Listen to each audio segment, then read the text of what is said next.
John Strachan of Many One. I'm reading this poem at the Corsham Court campus of Bath Spa University in the Sculpture Park.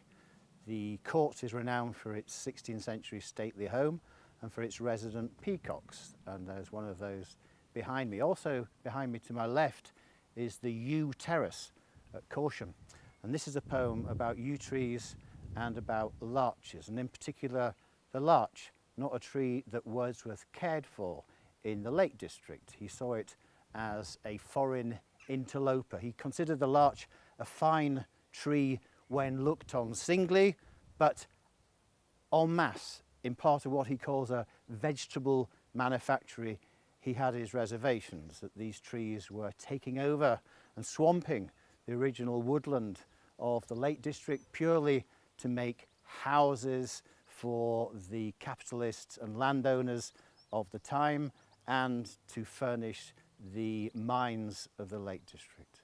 The famous yew tree at Lawton outside Cockermouth, which is several hundred years old, and that great poem Yew Trees of Wordsworth. The title of the poem, Of Many One, is a reference and a quotation from Wordsworth's Immortality Ode, when he talks and says, but there's a tree of many one, a tree which on its own has power.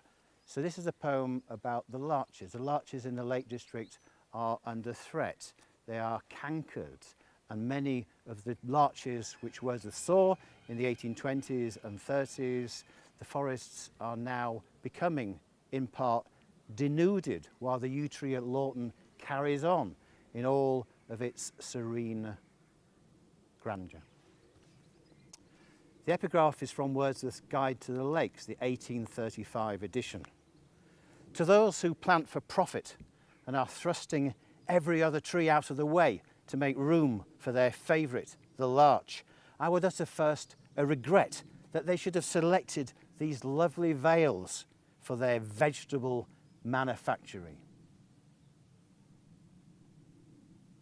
Lawton's ancient, lowering over fair lit wit beck, glowering yew tree in the vale, casting its own darkness.